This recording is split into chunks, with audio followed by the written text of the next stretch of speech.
যাকে আপনি এখন চোখ বন্ধ করে বিশ্বাস করেন নিজের সর্বস্ব দিতে যাচ্ছেন, একসময় গিয়ে দেখবেন সে আপনার বিশ্বাসটা ভেঙে চুরমার করে আপনাকে ক্ষত বিক্ষত করে দিয়েছে। অনায়াসে আপনাকে ছেড়ে চলে যাবে। বিশ্বাস হয় না? তবে মিলিয়ে নিও।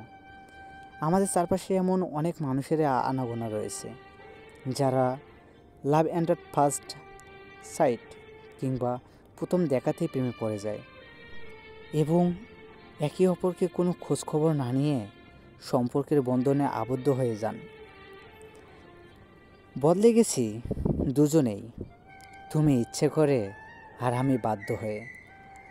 ততক্ষণ পর্যন্ত আপনার মূল্যও থাকবে যতক্ষণ আপনাকে দিয়ে প্রয়োজন মেটাতে পারবে। তোর এত অবহেলার পরেও তোকে ভুলতে পারিনি। রোজ একবার হলেও তোর প্রোফাইল চেক করি।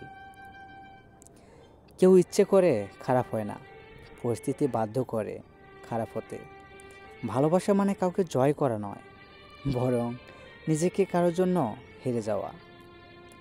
অতীতের স্মৃতি আর ভবিষ্যতের চিন্তা জীবনটাকে শেষ করে দিচ্ছে। অহংকার তারাই করে যারা হঠাৎ করে এমন কিছু পেয়ে যায় যেটা পাওয়ার যোগ্য তাদের কখনোই ছিল না। আবেগ হলো মোমবাতি, কিছুক্ষণ পরে নিভে যায়, আর বিবেক হলো সূর্য, যা কখনোই নেভে না। কষ্ট পেলে কি ভালোবাসা হারিয়ে যায়? কখনোই না। যে ভালোবাসতে জানে সে হাজার কষ্টের মধ্যেও ভালোবাসতে পারে।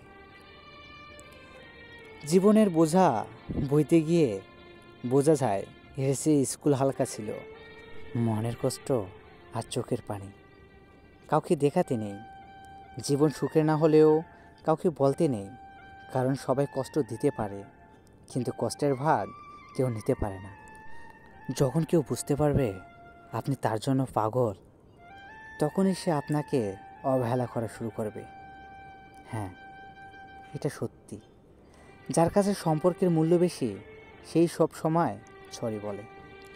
তুমি ততটাই ফিরে পাবে যতটা তুমি কাউকে দেবে, সেটা ভালোবাসা হোক কিংবা কষ্ট। জীবনে যাই হোক না কেন কখনো হাসতে ভুলে যেও না, কারণ হাসিটা তোমার শক্তি আর সাহস যোগাবে। আজ এইটুকুই রাখলাম, কেননা আজকে আমার মনটা অনেক খারাপ বন্ধুরা। এত কষ্ট করে ভিডিও করি কিন্তু ভিউ হয় না।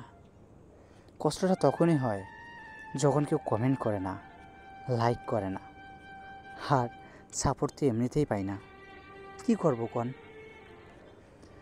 এক জীবনে তো সবার কাছে ভালো হওয়া যায় না, তাই আমিও আপনাদের কাছে ভালো হতে পারিনি। হয়তো বা আমার ভয়েসগুলো আপনার কাছে ভালো না লাগতে পারে, আবার এই স্টোরিগুলো আপনার কাছে ভালো না লাগতে পারে, তাই হয়তো শুনেন না কিংবা শেয়ার করেন না। কি হয়, টাকা পয়সা দিয়ে কি সাবস্ক্রাইব করতে হয়? একটা সাবস্ক্রাইব করলে কি খুব বেশি নিয়ে নেওয়া যায়? না বন্ধুরা, আপনাদের একটা সাবস্ক্রাইব আর একটা কমেন্টে নতুন করে ভিডিও করতে আগ্রহ জাগায়। ধন্যবাদ। আর হ্যাঁ বন্ধুরা, নামাজের কথা মনে আছে তো? মনে রাখবেন, নামাজ বেহেশতের চাবি। আর হ্যাঁ, সবাই ভালো থাকবেন এবং প্রিয় মানুষটাকে ভালো রাখবেন। আল্লাহ হাফিজ।